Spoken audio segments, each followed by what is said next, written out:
दोस्तों, भारत की सेना ने पहलगाम आतंकी हमले का बदला ले लिया। भारत ने मंगलवार और बुधवार की रात को पाकिस्तान में मौजूद लश्कर, जैश और हिजबुल के 9 ठिकानों पर एयर स्ट्राइक कर उनको तबाह कर दिया, मिटा दिया। और माना जा रहा है कि इस हमले के बाद इन तीनों बड़े आतंकी संगठनों के आकाओं की कमर टूट गई है, उन पर पहाड़ टूट पड़ा है। उन्होंने कभी सपने में भी नहीं सोचा था कि भारत इस तरह से घर में घुसकर उनकी कमर तोड़ देगा। तीनों आतंकी आका इस वक्त खून के आंसू रो रहे हैं। आइए आपको बताता हूं कि किस तरह से भारतीय वायुसेना और सेना के इस संयुक्त एक्शन में इन तीनों आतंकी आकाओं की कमर टूट गई है, कैसे इनको सबक सिखाया गया है। आइए सबसे पहले बात करते हैं हाफिज मोहम्मद सईद, जिसने 26/11 मुंबई हमले को अंजाम दिया था। लश्कर-ए-तोयबा के सरगना हाफिज सईद के 3 अहम ठिकाने थे, जिनमें मुरिदके, सबाई नल्ला और मरकज अहले हदीस जो बरनाला में वहां थे। भारतीय वायुसेना ने उनके इन तीनों ठिकानों को पूरी तरह से तबाह कर दिया।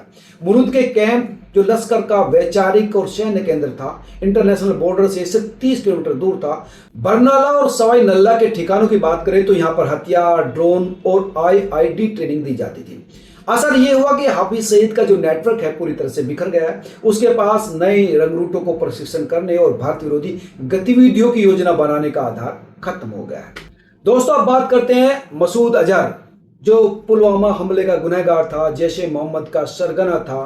किस तरह से इन अटैक में उसको नुकसान पहुंचाया गया है। जैसे मोहम्मद के बहालपुर मुख्यालय, सरजाल, बिलाल कैंप और कोटली स्थित लॉन्च पैड को निशाना बनाकर तबाह किया गया है। बहालपुर जो जैश का सबसे बड़ा ऑपरेशन हब था और इंटरनेशनल बॉर्डर से 100 किलोमीटर दूर था, वह पूरी तरह से ध्वस्त हो चुका है।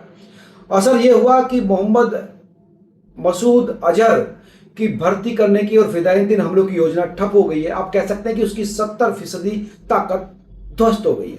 वहीं तीसरे जो सैयद सलाहुद्दीन है, जो हिजबुल मुजाहिदीन का प्रमुख है, उसकी बात करें तो उसकी तो स्थिति सबसे कमजोर है। उसके कोटली, महमूना जोया जो सियालकोट में है और राहिल शाहिद कैंप जैसे बेस तबाह हो गए। खास बात यह कि हिजबुल के अधिकतर जो ठिकाने हैं LOC यानी पाकिस्तान ऑक्युपाइड कश्मीर में 10 से 15 किलोमीटर अंदर है और यहीं से सीमा पर जो है घुसपैठ कराई जाती थी।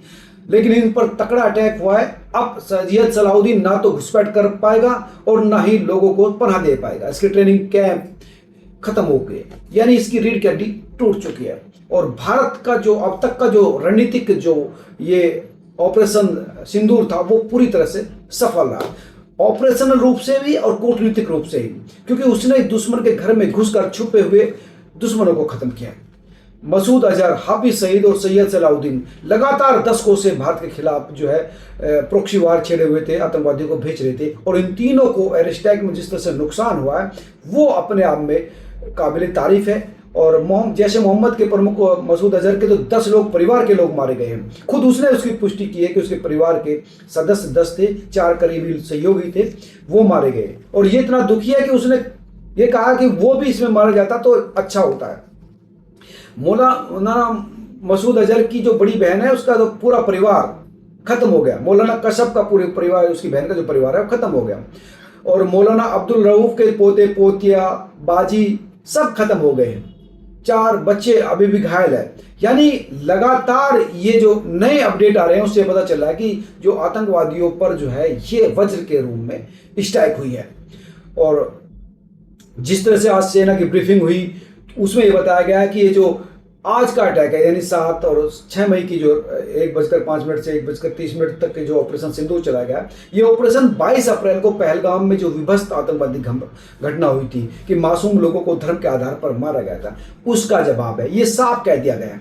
और इन ठिकानों को निशाना इसलिए बनाया गया क्योंकि यहाँ आतंकवादी रखे जा रहे थे। ना ही सिविलियन को टारगेट किया गया, न पाकिस्तानी की सेना को। हमने उन कैंपों को तबाह किया है जहां पर आतंकवादी प्रशिक्षित किया जाते थे, रखे जाते थे और जहां से भारत में भेजे जाते थे। लेकिन अब इन जो 9 ठिकानों पर अटैक हुआ है, जो तीनों आतंकवादी संगठनों के थे, तबाह हो गए। उससे ये आप समझ सकते हैं कि ये जो पाकिस्तानी विरोधी आतंकवादी है, वो बिल्कुल कह सकते हैं कि जमींदोज हो गए हैं। इनको अगर उठना होगा तो इनको बड़ी संख्या में पैसा भी चाहिएगा और इंफ्रास्ट्रक्चर भी चाहिएगा, जो आसान नहीं है। ये अपने आप में फिर से एक साबित हो गया है कि भारत के खिलाफ अगर आप एक हाथ उठाओगे तो आपके दोनों हाथ काट लिए जाएंगे। आप तमाम लोग क्या सोचते हैं जरूर दोस्तों कमेंट करके बताएं। नमस्कार।